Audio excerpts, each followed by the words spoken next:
Chers enfants, nous sommes entrés dans la semaine la plus importante de toute l'année. Depuis dimanche, nous avons commencé la semaine qu'on appelle la Semaine Sainte, et j'aimerais vous en parler pour que vous puissiez la vivre au mieux. Cette semaine sainte, a commencé dimanche, avec le dimanche qu'on appelle le dimanche des rameaux.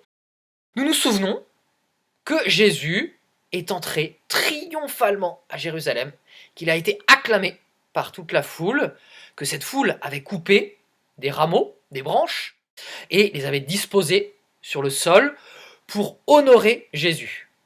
La foule l'acclamait Hosanna, béni soit celui qui vient au nom du Seigneur. La foule acclamait Jésus comme le Messie, comme le Sauveur qui est attendu depuis Adam et Ève. Ce Sauveur, il vient enfin pour nous délivrer du péché. Et nous faisons comme eux. Nous faisons comme cette foule quand à la maison, nous mettons du buis béni ou d'autres rameaux bénis aux croix, au tableau.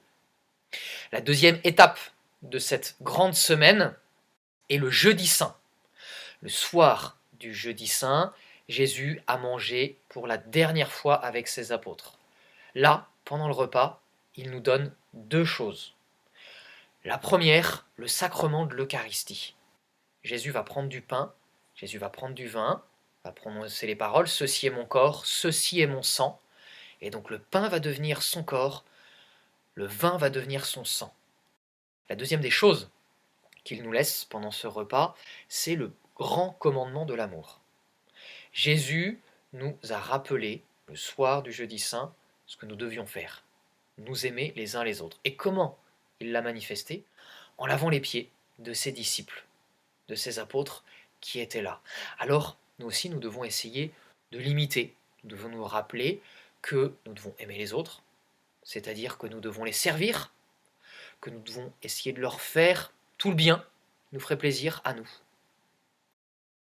La troisième étape de notre semaine sainte est le vendredi saint. Le vendredi, Jésus souffre. Il souffre énormément. Et tout ça pour nous. Il va mourir pour nous. C'est pour nous que Jésus va porter sa croix. C'est pour nous que Jésus va être couronné d'épines.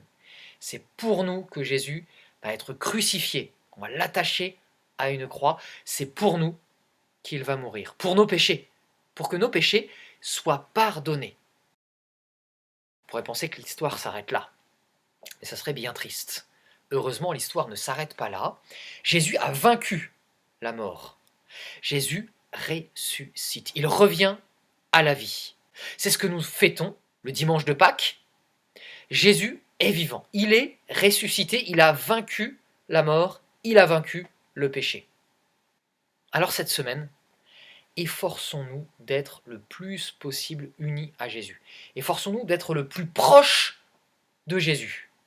En particulier, au moment de ce qu'on appelle le tridium, c'est-à-dire à partir du jeudi saint, la messe, le soir, nous ne pourrons pas y assister, mais nous pouvons nous unir aux prêtres qui vont célébrer, c'est une épreuve pour eux aussi, de célébrer seuls la scène du Seigneur, de célébrer seul le lendemain l'office de la Passion, de célébrer seul la veillée pascale, de célébrer seul le dimanche de Pâques.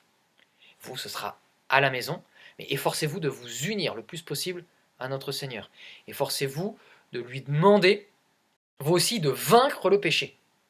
Avec son aide, c'est possible. De lui demander d'arracher de votre cœur le péché, d'arracher de votre cœur les mauvaises habitudes, et une fois que votre cœur est nettoyé, de mettre son amour dans votre cœur, qu'il soit enraciné dans votre cœur. Voilà votre mission cette semaine, les enfants. Restez unis à notre Seigneur, l'accompagner dans les différentes étapes de sa passion jusqu'à sa résurrection pour fêter dignement Pâques, pour que son amour inonde vos cœurs, qu'il vous comble de bonheur, ici-bas sur la terre et au ciel. À bientôt et bonne semaine sainte.